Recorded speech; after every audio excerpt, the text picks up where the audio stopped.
शेतातून थेट कढईमध्ये. तर काल शेतातून ही मेथीची भाजी घेऊन आली होती. आपल्या शेतातील बिना केमिकलची भाजी खाण्याचा आनंद हा वेगळाच असतो. तर याची गावरान रेसिपी मी तुमच्या संग शेअर करणार आहे. पण त्या अगोदर आहे ना, गुरुपौर्णिमेच्या तुम्हाला खूप खूप साऱ्या शुभेच्छा. हा व्हिडिओ आहे ना गुरुपौर्णिमाचा आहे, म्हणजे कालचा.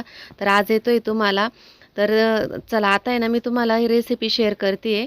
मेथीची भाजी ना स्वच्छ निवडून घेतली आहे आणि 2 पाण्याने धुवून घेतली. परत एका पाण्यामध्ये टाकते. पावसाने ना भाजीवर माती उडलेली असते, त्यामुळे 2-3 पाण्याने ना स्वच्छ धुवून घ्यायची, म्हणजे माती ना निघून जाते. आणि भाजीपाला हा आपल्या शेतातला बिना केमिकलचा असतो. किती नाही म्हणलं ना, भाजीपाल्यावर कीटकनाशकाची फवारणी केलेली असते, त्यामुळे आहे ना भाजी खायला ना एवढी चवदार लागत नाही. त्यामुळे आहे ना आज आमच्या शेतातली भाजी आणली. 2-3 वेळेस आहे ना मार्केटमधून भाजी आणली होती आम्ही मेथीची, पण खायला ना एवढी चांगली टेस्ट लागली नव्हती. तर म्हटलं चला आपल्या शेतातली ना थोडीशी भाजी निघाली, तीच करून बघू आज आपण. टेस्टमध्ये काही फरक जाणवतो का? तर ते कढईमध्ये ना तेल गरम केलं. तेलामध्ये जिरे लसूण तळून घेतला आणि त्यानंतर धुतलेली भाजी टाकली. भाजी पण आहे ना चांगली 5-1 मिनटं आहे ना परतून घ्यायची. भाजी अगोदर आहे ना, कोणती भाजीपाला असो, अगोदर दिसायला खूप दिसतो, पण परतल्यानंतर आहे ना तो कमी होतो. तर बघा एवढी भाजी झाली आहे. आता भाजी परतती ना तोपर्यंत मग मी वाटण करून घेते. या भाजीच्या वाटणाला आहे ना 7-8 हिरव्या मिरच्या, मूठभर शेंगदाणे आणि एक 2 ते 3 चमचे ना तीळ घेतली. त्यानंतर जिरे आणि लसूण असं वाटण करून घेतलं आहे. तर हे वाटण आहे ना मिक्सरमध्ये केलं आहे मी, पाणी टाकून केलं आहे. म्हणजे याबरोबर आहे ना बाजरीची भाकरी, चपाती किंवा ज्वारीची भाकरी ना चुरून खाता येईल अशी भाजी बनवायची रश्श्याची.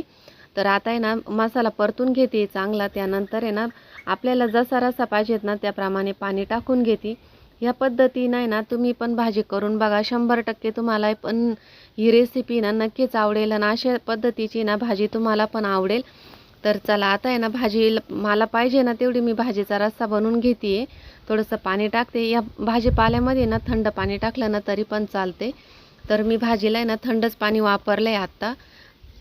तर बघा मस्त अशी भाजी. आता मीठ टाकते ह्या भाजीमध्ये आणि 5 ते 10 मिनटं आहे ना मस्त चुलीवर आहे ना मंद आचेवर आहे ना शिजू देते. जेवढी भाजी शिजल ना तेवढी भाजी खायला चांगली लागते. तिचा आरक आहे ना हा रश्श्यामध्ये उतरतो, त्यामुळे ना रस्सा पण खायला ना खूप छान लागतो. अशाच पद्धतीने ना आमच्या गावाकडं गावठी पद्धतीने ना भाज्या बनवत असतात. भाजीपाला कोणताही असो, हाटीव बनवतात किंवा शेंगदाणे लावूनच शक्यतो भाज्या बनवत असतात. कारण आमच्याकडं शेंगदाण्याचं म्हणजे शेंगांचं पीक पण घेतलं जातं आणि शेंगदाणे घालूनच भाज्या बनवतात शक्यतो. डाळ वगैरे घालती नाही ह्या भाज्यांमध्ये किंवा सुकी भाजी बनवतात. तर चला आता आहे ना भाजी बरीचशी शिजत आली आहे. आता पोळ्यांचं पीठ पण भिजून घेतलं आहे मी. आणि बघा इथं किती छान अशी भाजी शिजली आहे. रस्सा पण छान झाला आहे. तर आता ही भाजी ना उतरून ठेवते आणि बाकीचं आवरून घेते. तर ही रेसिपी कशी वाटली कमेंट बॉक्समध्ये नक्कीच सांगा. धन्यवाद.